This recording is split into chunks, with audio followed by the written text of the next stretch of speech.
आप सब लोगों का जबलपुर शहर में स्वागत है और स्पेशल वेलकम है हमारे वेदी सर एंड मैडम का।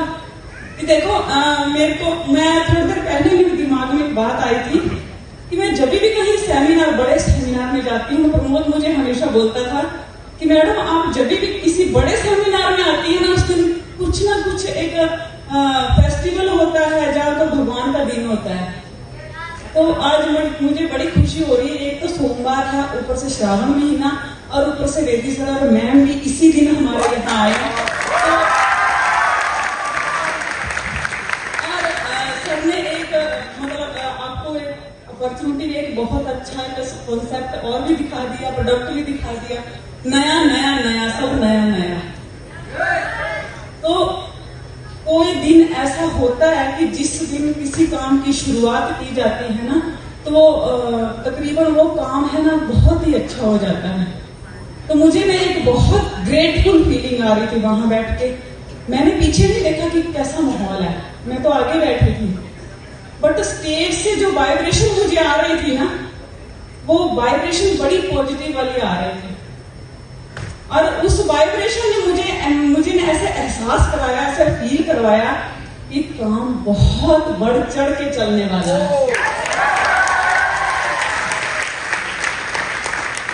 और मुझे इतना यकीन है कि जो मुझे फील होता है वो पूरा हो जाता है। और मुझे लगा कि मैं सबसे पहले मैं यही बात करूंगी। देखो एग्जाम्पल क्या दूं मैं लाइफ के। जितने लोग यहाँ पे आके बोल रहे थे स्टेज पे, अपनी अपनी कहानी सुना रहे थे, वो एग्जाम्पल तो थे। रियल एग्जाम्पल तो वही है ना, किताबी एग्जाम्पल देके, जहाँ कहीं से स्टोरी पढ़ के, जहाँ कुछ भी तुमको बता के मैं क्या समझाऊंगी। अगर तुमको समझना है तो जिन जिन लोगों ने यहाँ पे आके अपने बारे में बताया, उसी से समझ जाओ।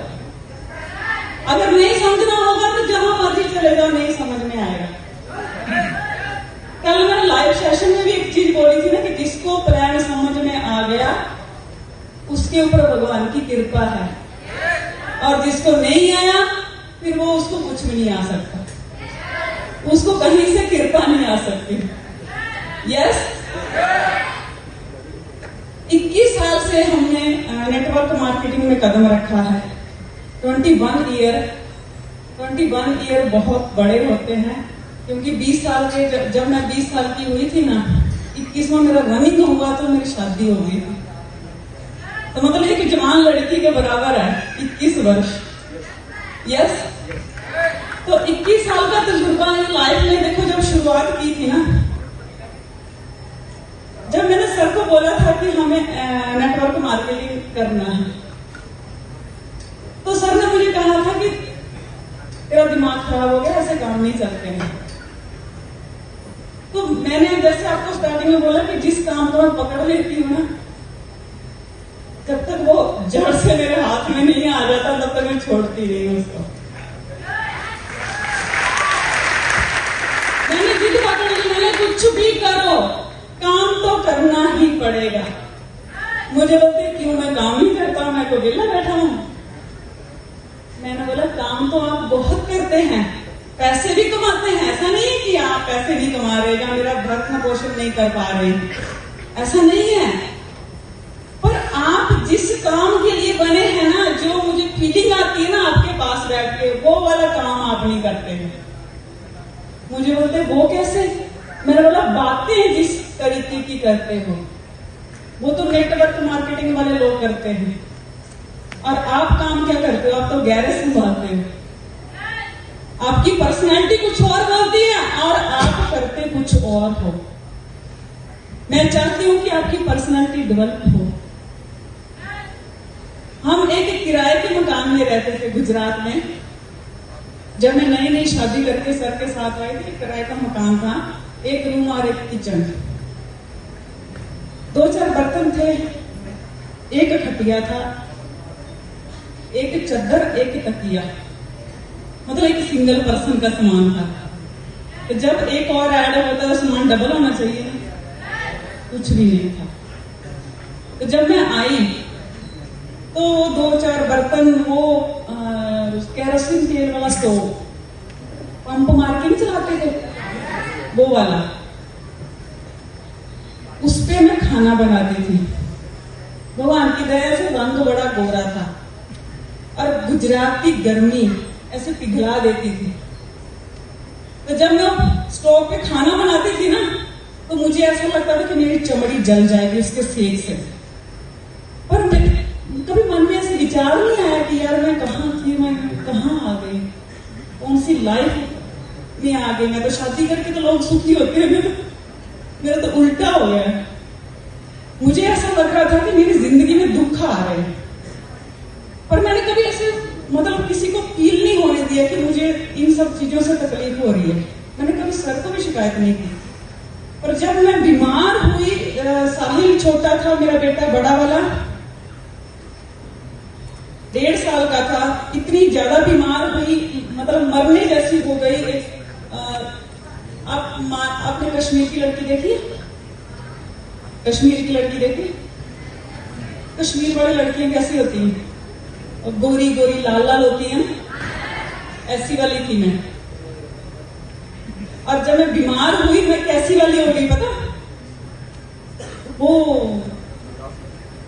भिखारी देखे आपने बाहर, ऐसे काले काले रंग वाले, पतले पतले स्केलेटन जैसे, जिनकी बॉडी में मांस नहीं होता है, ऐसी वाली हो गई। और मुझे खुद को ऐसा फील होता था कि मैं मर जाऊंगी, क्योंकि बीमारी मुझे ऐसी लगी थी, मरने वाली थी। वो टीबी का रोग हो गया था मुझे नहीं पता वो कहां से आया मेरी लाइफ में, कहां से हो गई मुझे।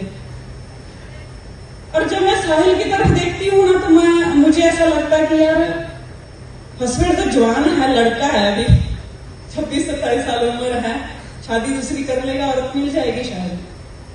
पर ये जो बच्चा है, इसका क्या होगा? इसको तो मां नहीं मिलेगी। उसको देख देख के मैं और ज्यादा डिप्रेशन में जाती थी कि यार इसका क्या होगा। और कुदरती मेरा इलाज करवाते करवाते सर ने मुझे घर भेज दिया। मुझे बोलते हैं कि हम हिमाचल जाते हैं, वहां की जो चील के पेड़ की हवाएं होती है ना, वो टीबी का रोग ठीक कर देती हैं, और वहां पे तेरा ट्रीटमेंट होगा, शायद तू ठीक हो जाएगी। तो मुझे वहां छोड़ दिया, वहां से ट्रीटमेंट करवाया। 3 महीने मैंने दवाई खाई, मुझे कोई फर्क नहीं पड़ा, जैसी खाई वैसी नहीं खाई, ऐसा। 3 महीने के बाद एक दिन मैं अपनी मासी के घर गई। मैंने बोला मेरा दिल करता है मैं सबसे मिल के आऊं। वहां पे मैंने नेटवर्क मार्केटिंग का प्लान देखा, और वो प्लान मुझे नहीं पता कि मैं, मतलब जो इंसान ये सोच रहा है कि मैं मरने वाला हूं, और फिर वो कोई चीज उसके सामने ऐसा आता है और वो उसको देखती है और उसको ऐसे अंदर से करंट आता है कि नहीं यार मैं नहीं मरूंगी। मुझे नहीं पता कि मेरे साथ मिरेकल हुआ, चमत्कार हुआ। वो प्लान देखा मैंने बोला अब मैं जीऊंगी, अब मैं मरूंगी नहीं। तो मेरी मासी ने मुझे बोला कि क्या हुआ? मैंने बोला अभी मैं नहीं मरूंगी। मुझे बोलती है कैसे, ऐसे कैसे बोल रही है, तो बड़ी खुशी की बात है, तेरा ऐसे दिल कर रहा है, तो जीने की इच्छा हो रही है। मैंने बोला मेरा हस्बैंड इस काम को करेगा और एक दिन इतना टॉप पे जाएगा ना, पूरी दुनिया देखती रह जाएगी।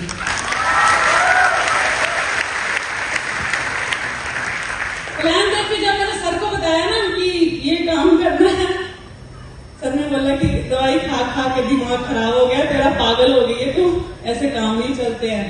मैंने बोला नहीं, करना तो पड़ेगा, करना तो पड़ेगा, जिद पकड़ ली। मैंने बोला 3 महीने से मैं एक बीमारी के लिए एक दवाई खा रही थी, जीने की इच्छा नहीं थी अंदर। ये प्लान देखने के बाद मुझे जीने की इच्छा हो रही है, और जिस दवाई ने मुझे 3 महीने से तो असर नहीं किया ना, वो अगले 15 दिन में मुझे ऐसा लग रहा था कि मैं जवान हो गई हूँ फिर से।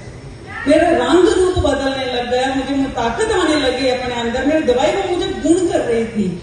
मैंने बोला जिस प्लान को देख के मेरे अंदर जीने की इच्छा हो रही है ना, मुझे लगता है कि हमारी जिंदगी के लिए बहुत अच्छा है।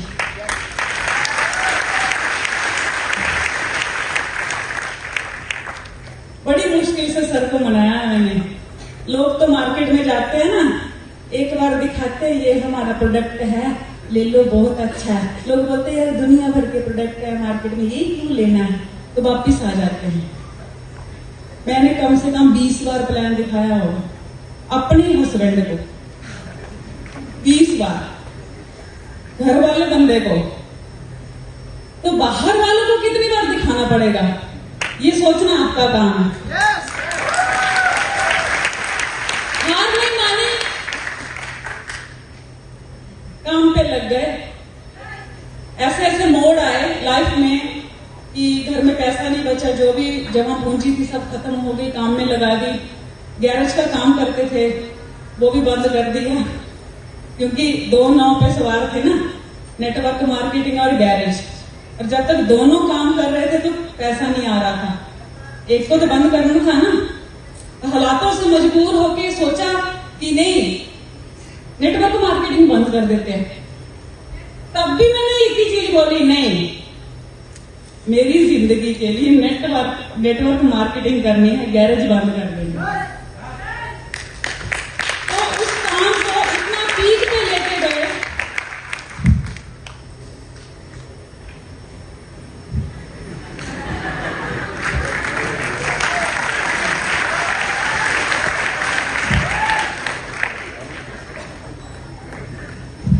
इतना ऊंचाई पे लेके गए काम, आज आपके सामने ही है। किसी चीज की कमी नहीं है, सब कुछ है।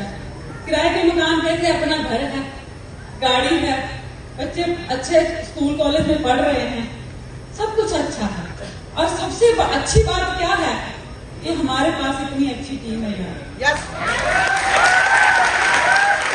इतनी अच्छी टीम है। और मुझे बड़ी खुशी होती है जब बच्चे ऐसा बोलते हैं ना। कई बार कई लोग, कई बच्चे ना, मैंने देखा मेरे वीडियो पे कमेंट डालते हैं मम्मी करते हैं। मुझे नहीं पता वो कौन है, मैं नहीं जानती पर्सनली, बट मम्मी लिखते हैं। बड़ी खुशी होती है अंदर से, बहुत खुशी होती है। मतलब अपने बच्चे तो है ही मम्मी बोलने वाले, तो दूसरों के बच्चे मुझे मम्मी बोल रहे, तो वो और ज्यादा खुशी होती है, सीना चौड़ा हो जाता है यार कि कोई तो है मां बुलाने वाला। लेकिन मैं लड़कियों को ना एक मैसेज देना चाहूंगी कि जिंदगी में ना कुछ जरूर करिए अपने लिए, अपने लिए। कि जिंदगी में अगर पूरी किताब ना लिख सको ना अपनी कामयाबी की, एक पन्ना जरूर लिखना जिसमें सिर्फ आपकी कामयाबी का ऐसे वर्णन आपने लिखा हो कि मैंने जिंदगी में ये किया। अपनी हर एक सांस अपने बच्चों पे, अपने पति पे, अपने परिवार पे कुर्बान कर दो, पर एक सांस है ना, खुलकर अपने लिए जिए। अगर आप चाहते हैं ना कि आप यहाँ पे अवार्ड पाएं आके स्टेज पे, आप चाहते हैं ना, क्योंकि अक्सर पता क्या होता है, औरत सुबह 5 बजे से लेके रात के 11 बजे तक भी घर में सारा काम कर लेना, अवार्ड नहीं मिलता। आया कभी कोई लेके फूल गुलाब कर ले, भाई तुमने बड़ा काम किया, ले अप्रिशिएट किया कभी? जितनी मर्जी रोटियां बना लो, जितने मर्जी बर्तन मान लो, जितने मर्जी कपड़े धो लो, जो मर्जी कर लो, अवार्ड नहीं मिलेगा। अवार्ड कहाँ मिलेगा? जो एक सांस खुलकर अपने लिए जी होगी ना, उसके लिए अवार्ड मिलेगा। आपने वो कहानी सुनी होगी ना, एक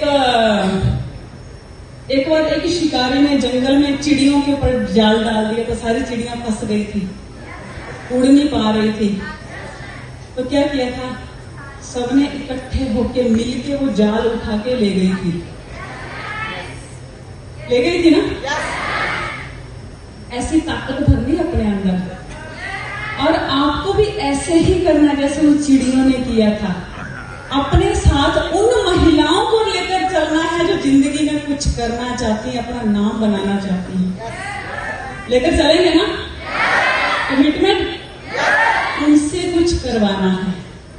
जो चाहती हैं कि मेरा भी कहीं नाम आए, मैं भी कुछ करूं लाइफ में। वो जितना मर्जी काम कर ले, उसको पता है उसको अप्रिशिएट नहीं किया जाएगा, और जब वो बाहर इधर स्टेज पे आके कुछ बोलेगी, कुछ करेगी, उसको अवार्ड मिलेगा ना, तब वो सबको दिखेगा कि कुछ किया है।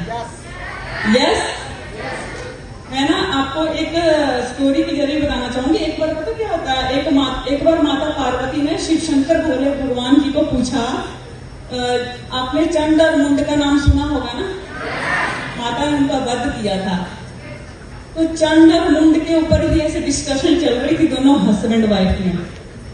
तो माता ने शिव जी भगवान से बोला कि आप मेरी हेल्प करेंगे, मदद करेंगे?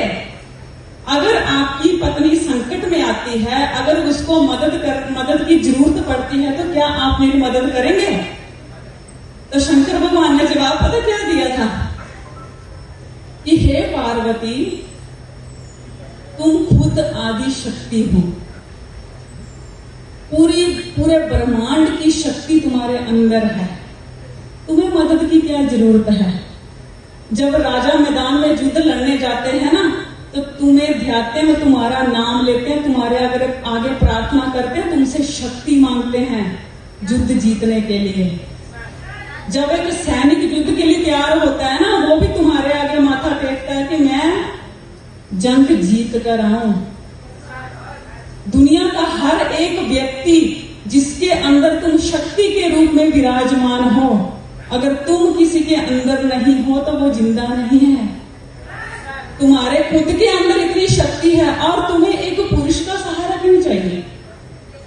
तुम मुझसे मदद मांग रही हो, मतलब एक पुरुष से तुम मदद मांग रही हो कि मुझे तुम्हारी हेल्प की जरूरत है, मेरी हेल्प करो। जब तुम्हारे अंदर सारी शक्तियां मैंने भर दी है, तो तुम्हें हेल्प की क्या जरूरत है? तो माता वहां जागृत हो गई थी और महाकाली रूप में आ गई थी अपने।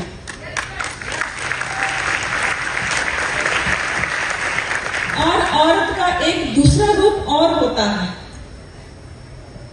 जब राजा दक्ष ने अपने जमाई राजा मतलब शिवजी भगवान की निंदा की थी, जब पार्वती माता सती रूप में इस दुनिया में आई थी, उनका विवाह हुआ था शिवजी भगवान से।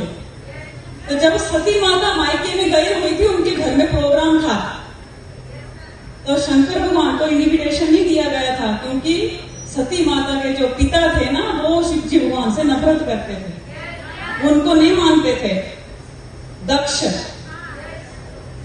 तो माता के सामने जब उनके पति की निंदा की गई थी ना, तो माता से बर्दाश्त नहीं हुआ था। हवन कुंड में छलांग लगा के अपनी देह त्याग कर दी थी उन्होंने। ये औरत का दूसरा रूप है। औरत का एक और रूप होता है ममता का रूप। वो दुनिया के हर एक बच्चे में अपना बच्चा ढूंढती है। मैं आपको एक छोटी सी स्टोरी बताना चाहूंगी चलते चलते, कि एक बार क्या हुआ, एक भिखारन थी, थोड़ी अंधी थी वो, उसको धुंधला दिखाई देता था, साफ दिखाई नहीं देता था। तो वो भिखारन थी, वो मंदिर के बाहर भीख मांगती थी। तो आते जाते लोग उसे कुछ खाने की चीजें, कुछ पैसा, धेला, ऐसे कपड़ा सब दे जाते थे दान में। तो वो सुबह से लेकर शाम तक मंदिर में रहती थी। शाम को जैसे अंधेरा होने लगता था, उससे पहले वो वहां से निकल लेती थी, क्योंकि उसको दिखाई कम देता था। वो गिरते पड़ते अपने घर तक पहुंचती थी। जैसे वो घर पे अपनी झोपड़ी के पास पहुंचती थी ना, एक बच्चा छोटा सा ना, 3 से 4 साल का बच्चा दौड़ता हुआ आता था, उसको पकड़ के ना ऐसे माँ माँ करके उसके साथ चिपक जाता था। वो भी उसको बड़ा लाड प्यार दुलार करती थी। सब लोगों को पता था, आजू बाजू वालों को, कि ये बच्चा इसका नहीं है, पर कभी किसी ने पूछा ही नहीं कि ये बच्चा तेरे पास कहां से आया। वो बच्चा एक दिन वो भीख मांग के आ रही थी कहीं से, रास्ते में वो रोता हुआ ना उसके साथ टकरा गया और उसको माँ माँ बोलने लग गया। उसने सबको दुहाई दी कि ये बच्चा किसका है, जिसका भी है ले जाओ भाई। बड़ी देर इंतजार किया पर कोई आया नहीं। वो बच्चे को अपने साथ ही अपने घर ले गए। क्या करती, नहीं छोड़ सकती ना, एक औरत है ना, ममता जा गई थी। तो वो बच्चा उसके साथ रहता था। वो शाम को जो भी लाती, थोड़ा बच्चे को खिलाती, थोड़ा खुद खाती और फिर सो जाती। और जो पैसा उसको मिलता था, वो एक हांडी में जमा करके ना, अपने झोपड़ी में उसने एक खड्डा करके रखा था, वो हांडी उसने रखी थी, उसमें पैसे डालती रहती थी। वहां उसी शहर के ना एक सेठ थे, जो बहुत सारे लोगों के पैसे अपने पास जमा करते थे। कई भिखारी आते थे, अपने पैसे उनके पास जमा करवाते थे, कई कोई कर्जा लेने आता था, कोई देने आता था, ऐसा उनका सिलसिला चलता था। पर वो जो भिखारन थी ना, उसको ना सेठ के ऊपर यकीन नहीं आता था। वो सोचती थी कि यार पता नहीं पैसे दूं और बाद में ना दे, तो मन में डाउट था, तो वो नहीं देती थी। एक दिन क्या हुआ, वो हांडी भर गई पैसों से। जब वो हांडी भर गई तो उसे टेंशन होने लगी कि ये बच्चा छोटा है, पूरा दिन अकेला रहता है, कोई मेरे पैसे लूट के ले गया तो मैं क्या करूंगी, चोर आ गए तो। उसके मन में ख्याल आया कि सब लोग तो सेठ के पास पैसे जमा करवाते हैं, तो चलो मैं भी उनके पास ही जमा करवा देती, इससे पहले कोई चोरी कर ले। उसने क्या किया, अपनी एक फटे हुए दुपट्टे में उसने वो हांडी बांधी और सेठ के पास चली गई और उसने कहा कि सेठ जी, ये मेरे पैसे हैं, आप अपने पास जमा कर लो और वही खाते में मेरा नाम लिख दो कि ये मैंने जमा करवाए हैं, तो जब मुझे जरूरत होगी तब मैं आपसे ले लूंगी। सेठ ने कहा ठीक है। उन्होंने अपने मैनेजर को बोला कि पैसे जमा कर लो, इनका नाम लिख लो। वो पैसे देके वापिस आ गई। थोड़े दिन बीत, मतलब 1.5 से 2 साल बीत गए, उसे जरूरत पड़ी नहीं। एक दिन क्या हुआ, वो बच्चा बहुत ज्यादा बीमार पड़ गया, इतना बुखार उसको चढ़ गया। उसने आजू बाजू के जो छोटे मोटे वैद्य थे, डॉक्टर थे, उनको दिखाया, दवाइयां खिलाती रही, पर उसे कोई असर नहीं हुआ, वो ठीक नहीं हुआ। फिर उसने सोचा कि अब मेरे को लगता है कि बच्चा ठीक नहीं हो रहा, तो मुझे इसे बड़े डॉक्टर को दिखाना पड़ेगा। उसके लिए मेरे पास पैसे होना बहुत जरूरी है, क्योंकि इस वक्त मेरे पास पैसे नहीं है। फिर उसे याद आया कि सेठ के पास मैंने 2 साल से अपने पैसे जमा करवा के रखे हैं, तो वो कब काम आएंगे, अभी तो आएंगे। तो वो सेठ के पास गई और कहा कि सेठ जी, वो मैंने जो आपके पास पैसे जमा करवाए थे वो मुझे दे दो, मेरा बच्चा बहुत बीमार है।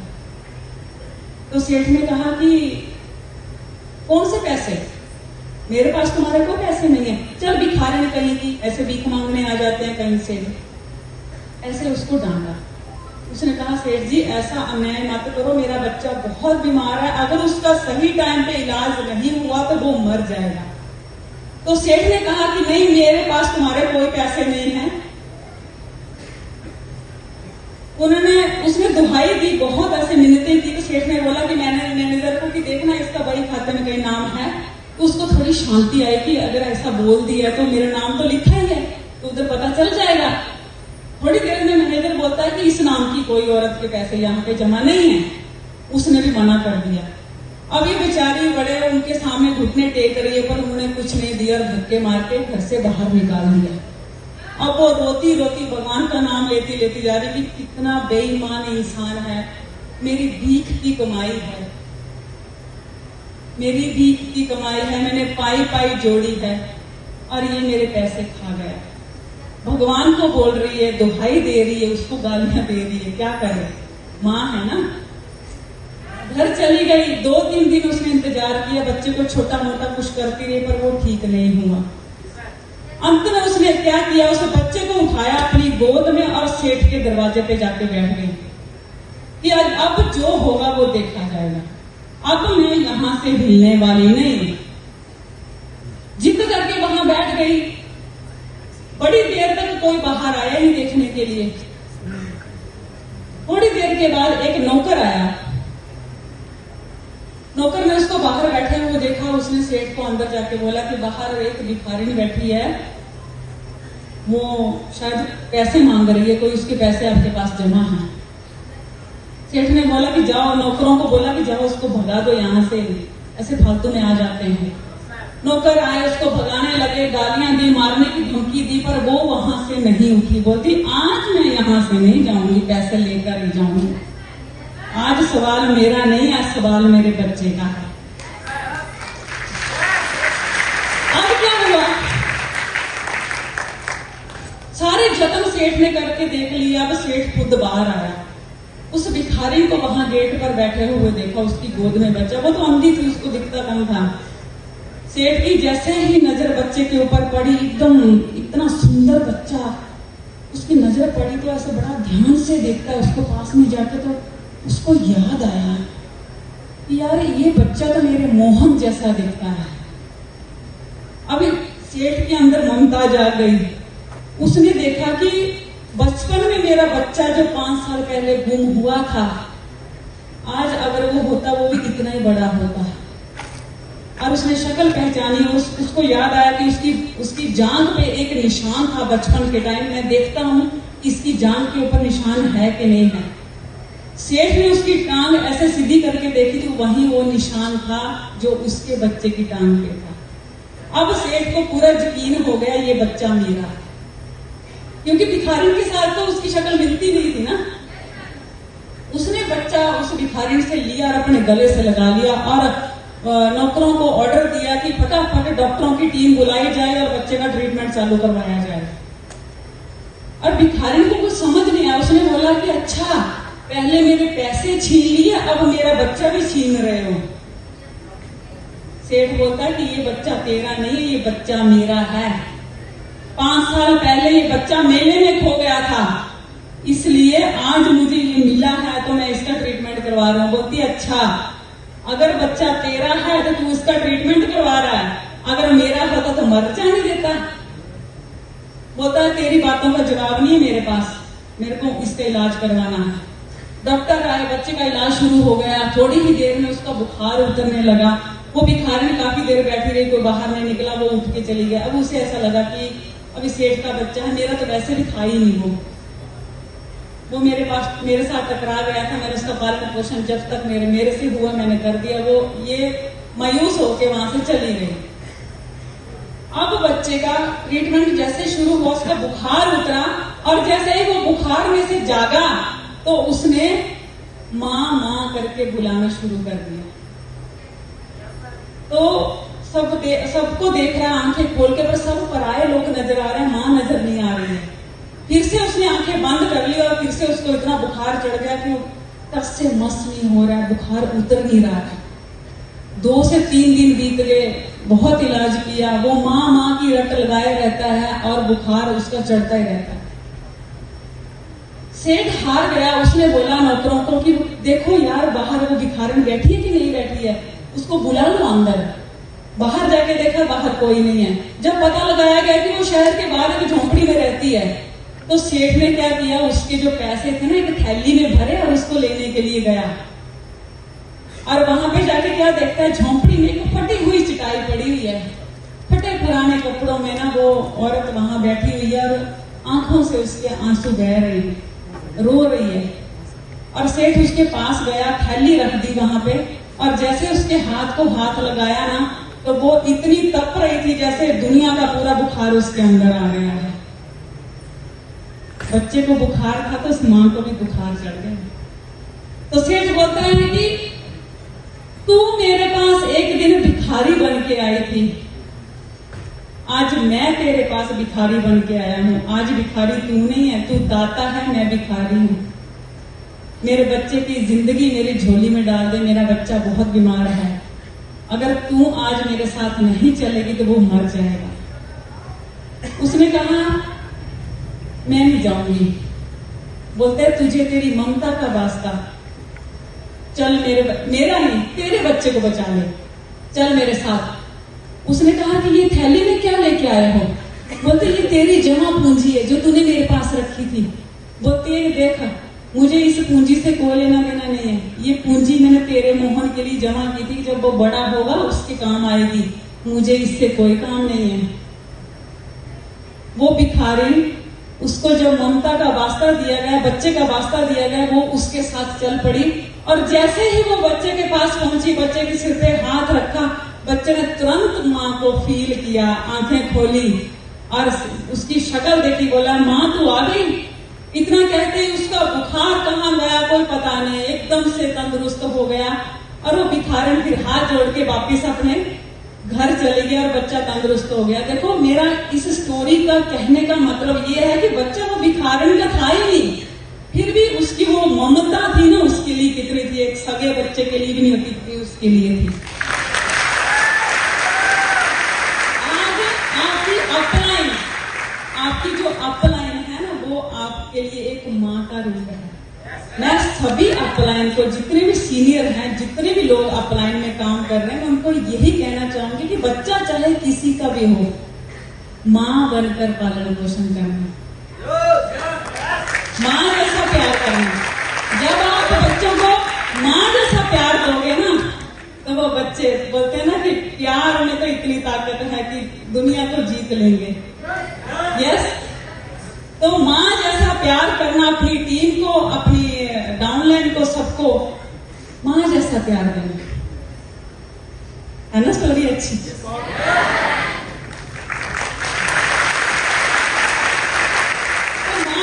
अपनी टीम का पालन पोषण करना। और आज यहां से जाने से पहले एक संकल्प लेना है कि आने वाले 5 साल में, आने वाले 5 साल में मैं अपने घर की, अपने परिवार की काया पलट कर दूंगा। जो जो सपने मैंने देखे उन सबको पूरा कर दूंगा।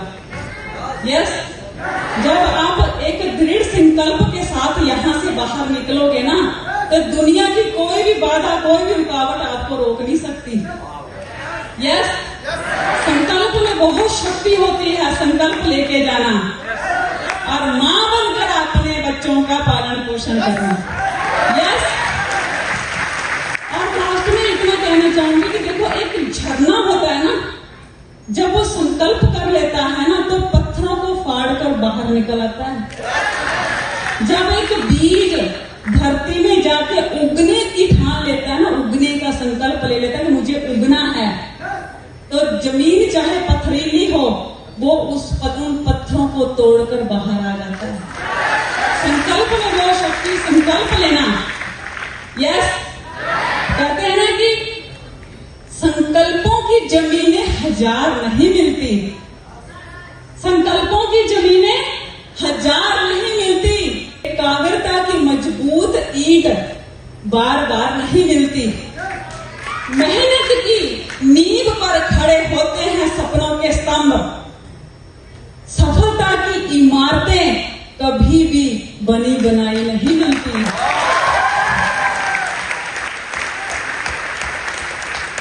संकल्प लेके जाना और जिंदगी में कामयाब होके दिखाना। ये दुनिया आपकी है, हम सब आपके हैं।